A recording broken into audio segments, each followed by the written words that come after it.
All right, welcome back. Now we are into lecture, now summarizing all that we have discussed and then building a thinking into your intellectual property rights. See, if you really want to be successful in the long run, you have to invest heavily into your IPR, intellectual property right. We'll be discussing some part of that and then linking on the business model canvas thinking how from the inception, like already when we started customer discovery, customer validation, customer creation, company creation, and then company building that we touched into the previous lecture. All of these run through the process, like horizontal process, like in original models of lean startup thinking, nor into Steve Blank's concept. This was explicitly said. I'm making it very explicit. It was implicit in their assumptions for sure. And we will be understanding how this could be created, how this could be protected, and how this will enable you a long-term competitive advantage. So let's have a quick outlook on what is in my slides here. And then we will go from there. Okay. So, intellectual property rights, that is IPR, and sustainable competitive advantage. I have used the word sustainable because it gives advantage for a long time if you can have this in place. So here we have actually built these key partners, key activities, and key resources and value proposition. And out of that, if we have built some level of resources, which are tangible and intangible resources, those are kind of, if I recall whatever I was saying earlier, like for example here, valuable, rare, inimitable, non-substitutable, and organized resources, intangible or even tangible can be, so if possible. But normally these are intangible resources. And if you can create these kind of things, then you have sustainable competitive advantage. It is not my idea, it is idea of Barney, who said that this is the resource-based view in literature if you want to read more.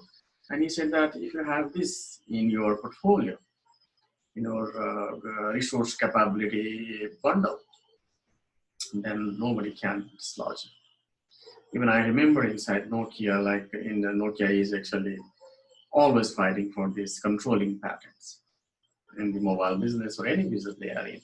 So there was a battle between Nokia and Apple, Nokia and Google also, and others also, Samsung also, and so on. So if you have a controlling patent, you control the whole business of the whole industry.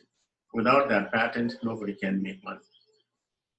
So you have to build this kind of thinking from the start, from the inception, like whether you can build valuable, rare, inimitable that nobody can copy, non-substitutable, and organized resource. Some examples are these can be like patents, trademarks, trade secrets, your brand image, and your reputation. Like these are very, very important things. And many of the startups, even high growth entrepreneurs, they forget this part. And nobody actually taught, even in all of those models that we're talking about. In software business, sometimes very hard to patent things. But in majority of the businesses, even in now software also, like Amazon was able to patent something on a methods part, one-click purchase or something. So there are ways actually you can have patents that can protect you. If you cannot have a patent, if you are in a software business mostly, you can build algorithms.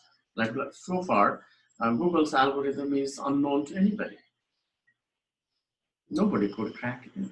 Even Bing tried, Microsoft's Bing tried, Yahoo is trying for ages to become number one in search, but they are not being able to do that.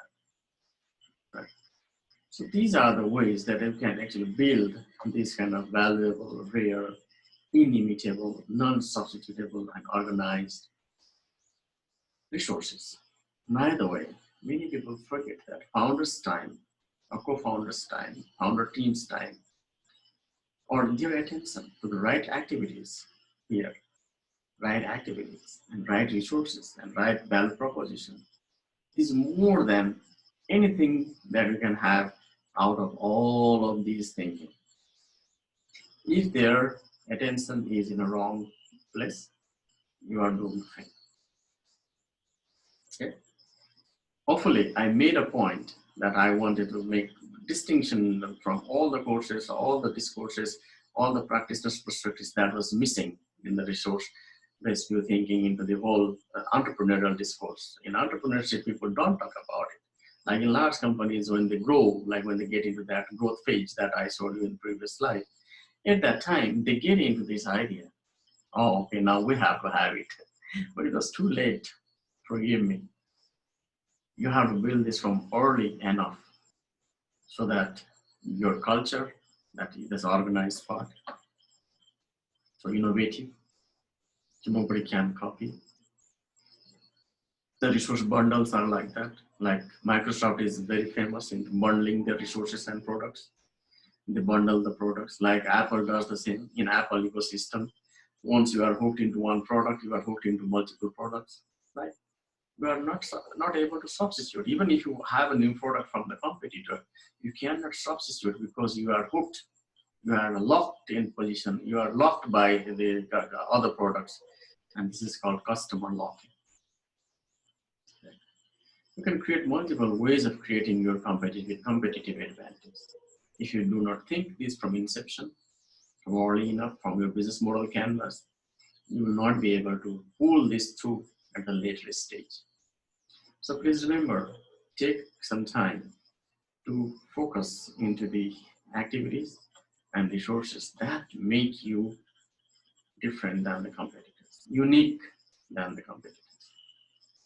Yes, you can build very cost-effective products, very low-price products, but that is not the domain high-growth entrepreneurship should focus all the time.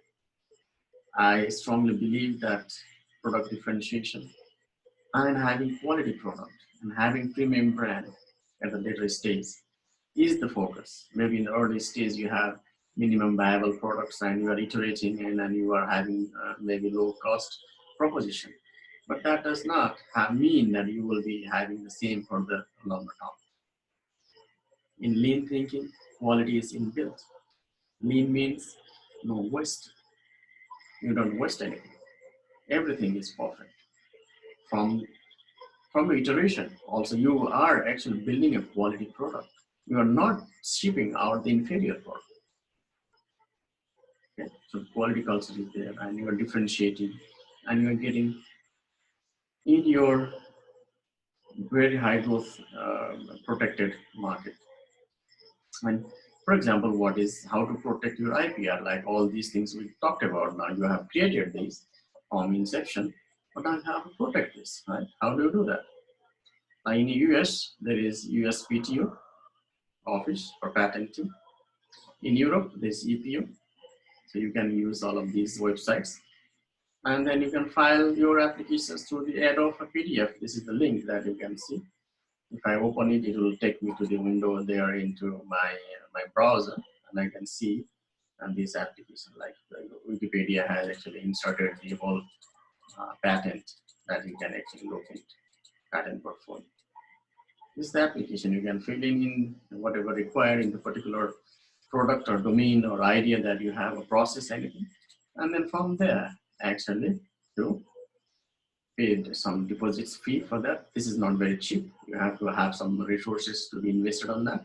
And once you have got that, received that, it says US utility patent. There are multiple ways of patenting: design patent, utility patent, and other patents.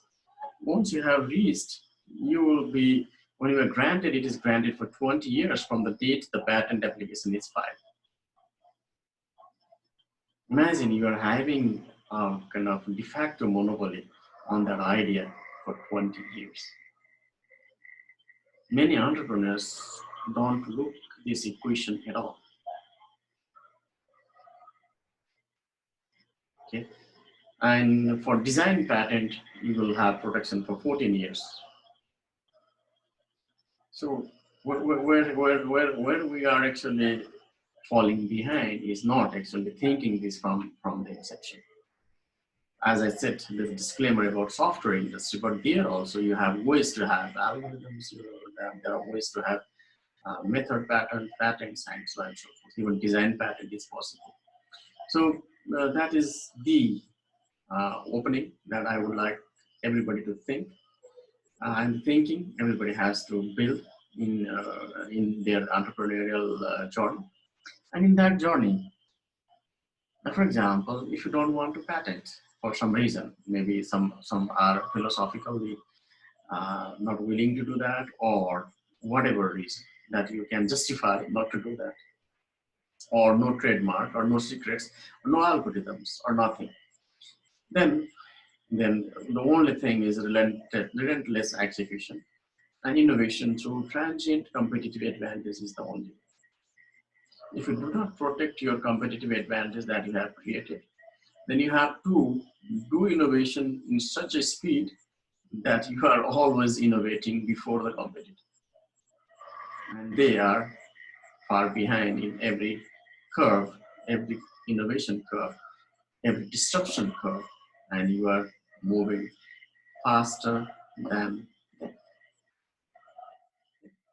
That gives some glimpse on what is doable and what is not doable, and what you can do to create what your IPR based sustainable competitive advantage. Hopefully I made sense to you on this domain. And then now, if we recall, like on this slide, so here, if you have patented, this curve can go for 20 years from here to here. And then also this curve for design patent, it can go for from here, like 14 years. So think where to invest, how to invest, what to build, how to build, and where to go. With that note, I close this.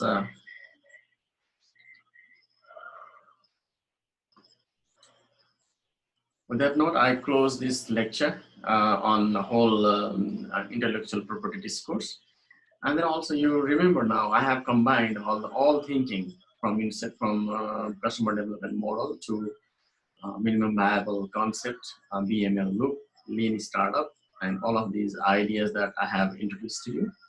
If you want to read more, you can read more into your leisure time on these notes. I can give you also the reading materials if you want to read, but please remember your IPR will give you 20 years advantage, and focus on building that. And with that note, I'll be doing my closing epilogue in next lecture, where I will be having my perspectives of Silicon Valley culture, and then also how we built the Finnish entrepreneurial ecosystem. And for many entrepreneurs, when they are struggling alone, this might be very interesting how they can actually innovate and go further in their journey, into entrepreneurial journey, into their own domain, own place, on speed, and an own way of doing things. Thank you for being with me throughout this journey, and hopefully you have enjoyed my videos and lectures, and I'll see you into course forum. Thank you.